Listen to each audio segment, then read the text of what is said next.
Sabemos que el enemigo es un grande opositor a los planes de Dios para nuestras vidas.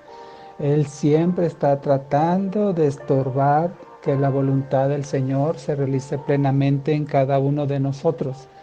Y no solamente en los que somos hijos de Dios, sino aún en aquellos que no conocen a Dios.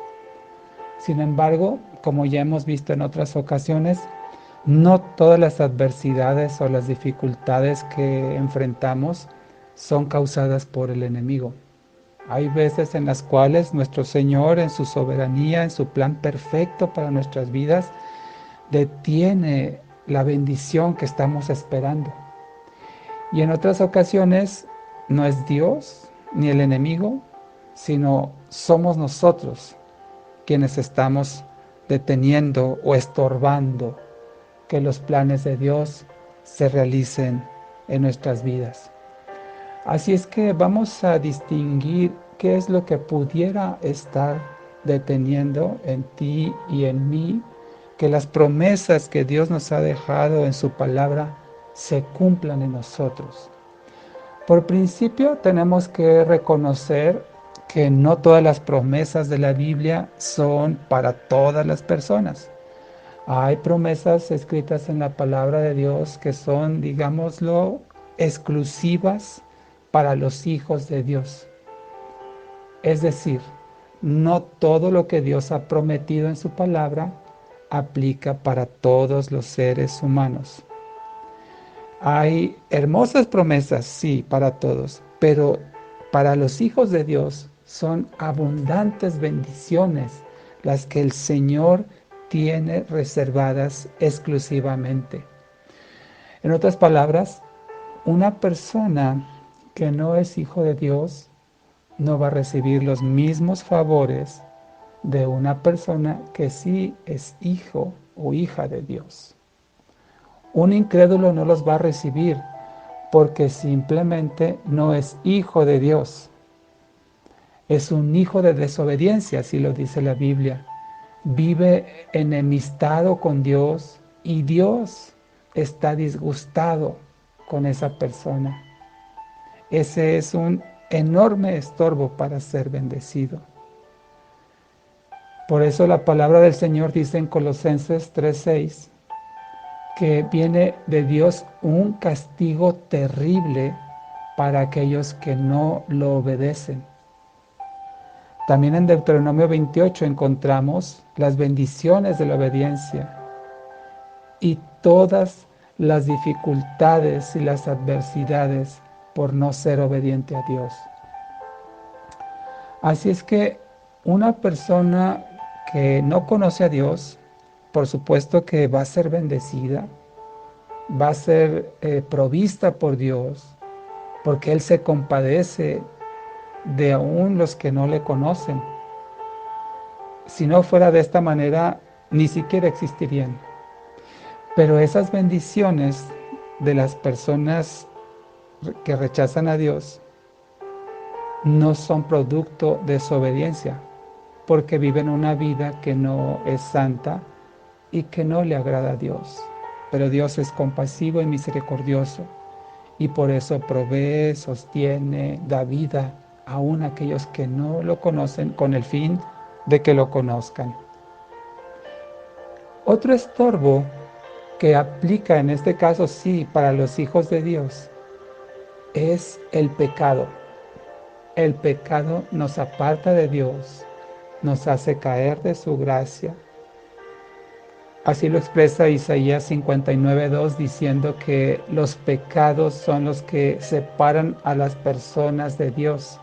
Y dice, a causa de esos pecados, Dios se alejó y ya no los escuchará. Imagínate qué fuerte, que el pecado nos aleja de Dios al grado que Él no nos escucha.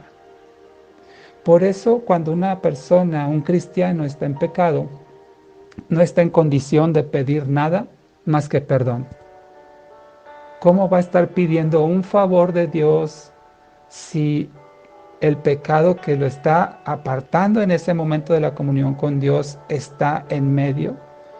Lo que un cristiano en pecado debería de pedir más que un favor, más que una bendición, una provisión, un sustento, es perdón, suplicar perdón. Por eso en la tercera carta de Juan, capítulo 1, versículo 2, dice la Biblia que el Señor prospera en todo aquel que prospera espiritualmente. En el sentido contrario, una persona que no prospera en lo espiritual simplemente no va a prosperar en nada. Ahora bien, también por supuesto reconocemos que el enemigo se encarga de estorbar las bendiciones de Dios. Él es un estorbo. Ese es su trabajo, estorbar, oponerse a los propósitos de Dios. Siempre va a ser así. Él trata de estorbar nuestra comunión, nuestro servicio hacia Dios. Pero podemos confiar que todos estos estorbos son temporales, que es decir, que no son para siempre, porque al final va a prevalecer la voluntad de nuestro Señor y Dios Todopoderoso.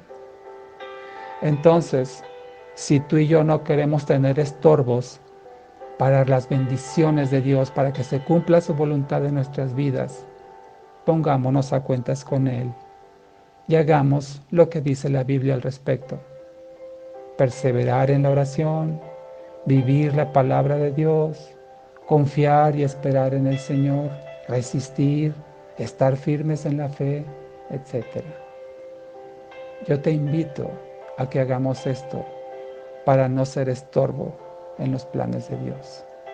Descansemos creyendo que en el día del Señor Él tendrá bien cumplir todo lo que nos ha prometido, absolutamente todo, porque Él es fiel.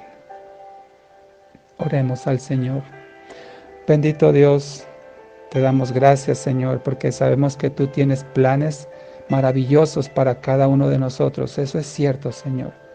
Pero que debemos estar conscientes, Señor, que a veces nosotros mismos somos estorbos para que esos planes se realicen, porque no vivimos, Señor, alineado con tu voluntad y de acuerdo a tus propósitos.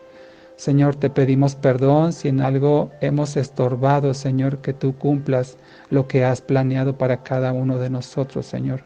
Perdónanos, Padre, y ayúdanos, Señor, a estar en comunión contigo, Señor, para no ser un estorbo de tu voluntad en nuestras vidas, Señor. Asimismo te pedimos, Padre, que tú reprendas al enemigo, Señor, para que él, Señor, no estorbe tus planes en nuestras vidas, Señor.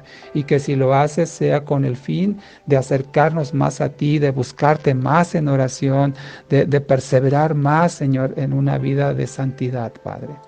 Y te damos gracias porque sabemos que también en tus planes tú tienes un tiempo perfecto para que estos se realicen, Señor.